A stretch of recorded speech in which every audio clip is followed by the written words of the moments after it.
Luto mi o gulay, dabong, sa Tagalog tambo. Munang kinusgan ang kabayo. Oh. Pako. Pako. Muning pako guys, paborito sa mga tribo. Ayan guys, oh siksik kayo guys. Maglinis lang yan ang bahay niya guys. Ang siksik niya guys, oh, ang siksik. Bangko. Ayan, maglinis talaga ng bahay. Ayan guys, oh, maglilinis siya. So habang nagluluto kami, may tagaluto, ay habang naglilinis siya, kami naman magluluto ng pako tsaka tambo. Ayan guys, so sik si mama ni Tanggol. Nagatanggalan na yung bula kuan, dahon, guntinga. Tapos magkuha na puga dito na unsa naman na in taon oy. Nung nangyari diyan. Pagmamahal guys. Valentine's, patay na yung pagmamahal niya. Alok na siya guys. So ayan guys, naglilinis siya. Pagkatapos mo maglinis dyan ha, luto na yung ulam natin. Namili ko buhahin na yun dito. Kadali ko ni muna human. Ang bilis niya guys, magkagod-kagod. Ang bilis. Sa ban? Yan si Bantot. Paghay ban. Paghay. Yan ang batang mautusan kasi hindi nag-aral yan. Kaya siyang inutusan. Wala ka, gipangita si Indoy, si Upaw. Di makaya. Dagan uyab. Alam nyo guys, maraming boyfriend, girlfriend yung mga anak namin. Yan. Yung isang mama nagreklamo kay yung anak dagan uyab. Umot lang kang ako ang mga anak. Nadakpan na jud. Messenger. Ako mo. Lama sa tibing na ibong bayra. Saba ka ita ba. Muna magluto ng gulay guys. O si Asyang, tagiya sa tambo, tagiya. Yan. Sa dami ng mga sandals yan. Reklamo kayo, di kayo nag-brush. Asa man natin butang ng kamera. Uy, asa man tong stand. Hala, sige na kung bitbit tong stand. Ako po sige mo anda. Nag-drive og kabayo guys. So. Biyahe. Luto kami guys ng tambo. Tsaka lagyan namin ng pako. Lagyan ng pako. Palit. Lagyan namin ng bulad. Hoy, kaniya po daw baligyan man ni. Happy na lang po rin yung deal. Yo. Yan guys. Siya yung sidecar kay para mabaguhan po. Yan ang ulam Hindi ba yang namin. halin mo po ipangay. Yan ang ulam namin today. Kago. Hapon may bisita guys. So. Udto. Mamalit og sidecar niya 200. Nagatigat tas bibilen. Si Asyang tigslay sa lamas. Ang isa dito naglimpyo sa iyang balay. So ayan guys. So. Guys, bibilen. Magsakay yung kabayo. Nakapamahaw na. Nanaon. Bilang kalubi. Tapos butangan o bulad. Lami kayo ang baon. Lit lang sa bahay ko. Nagkita sa highway di ay. Wala ka dito god, mo nga na kung ato dire. Tambo among i-partner ani kay gilaga na nako ang tambo. Niya na may bangko. Apila na lang ni oh. Arriba oh, buok. Ari, apila. Eh baligya ng Napa mga dito motor. isa, basura na. Sa likod. Magbinta kami ng mga sidecar ngayon, mga motor. Wala na kaming ano.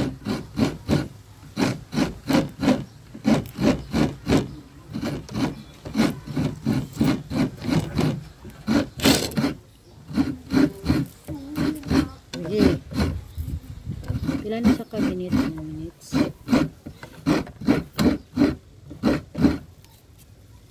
Naglungag na kasyang. Wala naman. Itlog ni sudan kram. Scramble na ko. Kapdan mo to siya sudan udto kay wala sudan siya kanina. Sila nga naman sila yan. Una ko. Ito po yung tambo. Tambo. Sa Tagalog ba tambo? Sa Bisaya, dabong. Ang dabong, maning kuan sa kawayan ba yun? Yun, basta yun na yun. Pag hindi ka marunong magluto nito, iba ang lasa. Kaya ganyanin natin muna.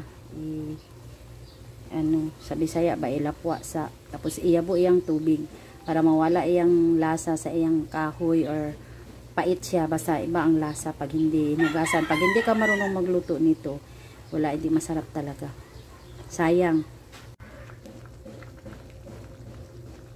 Hintayin natin na medyo malambot siya. Ayan.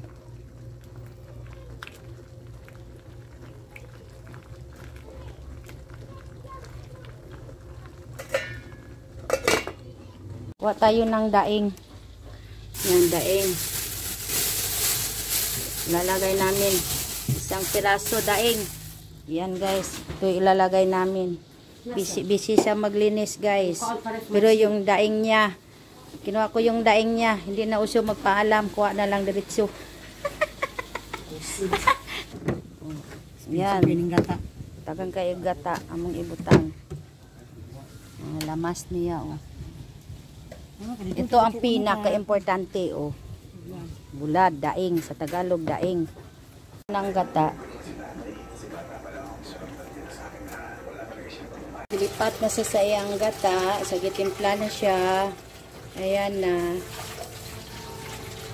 Para ma-ready na siya o timplahan. Wala taklob eh. Kabukalon naman na siya. Lunod na ang lamas. Yung mga ingredients. Ang bulat, gibutang na naman. Oo, mana. So, may daing na, may mga ingredients na. Sobrang sarap. Tambo. Buhay ng probinsya. Tambo. Nas ang pako.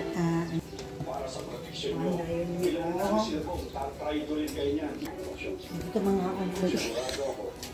Wow! With melon pa na. Melon. Kabis ang melon siyang no. Actually guys, dito sa amin, hindi na kami bibili. Binibigay lang yan doon sa detachment. Kaya shout out sa mga nagbigay. Dagdagan nyo pa. Maraming blessing matatanggap. Try natin kung ano ang lasa. Sarap. Tama na timpla. Ayan o, oh, daing niya. Uy, sarap. Yummy, yummy. So, ilalagay ko na yung pako, guys. Ayan. Sorry. Si kamerani karang. Pabukalo na siya. Ayan, sa pako with bulad. Pako with bulad, with tambo, with ingredients. Kulang lang ani mais na sigrigi. Ayun na lang palitog mais. Lahi na. Lahi na po. Guys, oh, bang nagluto mo mo dahil niyang gihimo oh. Oh. Kapi guys. Kapi. May baby oil, may rai, turmeric. Pampalinis ba? Kaysa magpa facial wash ka. Ay, facial wash. Facial scrub. Dalikot, dili madlok si tanggol. Wala man, tao na siya, sigay yung mata. Ada siya aswang yung mama. Hi guys. Organic sa takaron guys kay pigadong linya. Medicine atong nawong. Organic muna, pigado ang linya.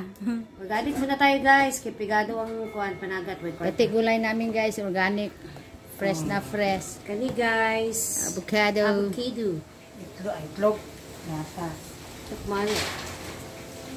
Bagkulambo ko kata ko nakit blebeng.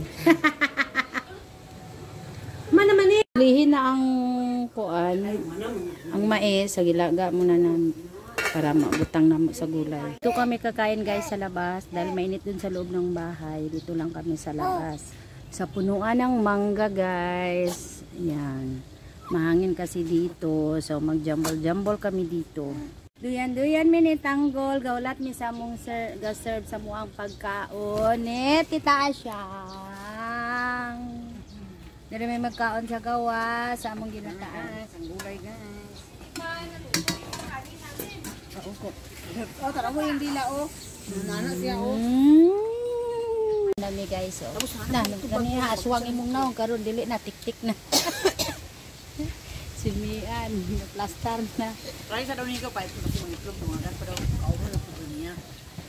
So yun guys, tapos na kami kumain. Every morning kasi yun guys, pag may dalang mga gulay yung anak ng pinsan ko kasi nasa detachment siya nagstay ay na-assign kasi pag may dumadaan binibigyan siya ng mga ng mga gulay, kahit ano, so binibigyan nila talaga. So yun, pag andito na sa bahay nila, so nagano kami, yung nagsabot-sabot ba nga magluto o gulay, magata, ana nga, tapos kanang basta enjoy amo ang kaon mo na among kuan magata mi perminti magulay sa magtinabangay mi mo nang lami among kaon perminti nga fresh kay mga gulay o kanang magsabot jud mi nana jud mi diri nga nagaluto jud mi. So nabusog mi sa tambo sa Bisaya dabong. Kung di ka kabalo magluto dili jud siya kuan, mapait siya ba pag hindi ka marunong magluto nun. So hindi maganda talaga yung ano niya, yung lasa. So ayun, ako ang nakakaalam kasi hindi nila alam magluluto ng gabi, tsaka yung mga tambo, yung mga ano, yung mga gulay na ano, kasi hindi sila sanay. So ayan guys, nasarap naman yung kain namin, na-enjoy namin, nabusog talaga. So i-update ko kayo next video ko guys. Thank you.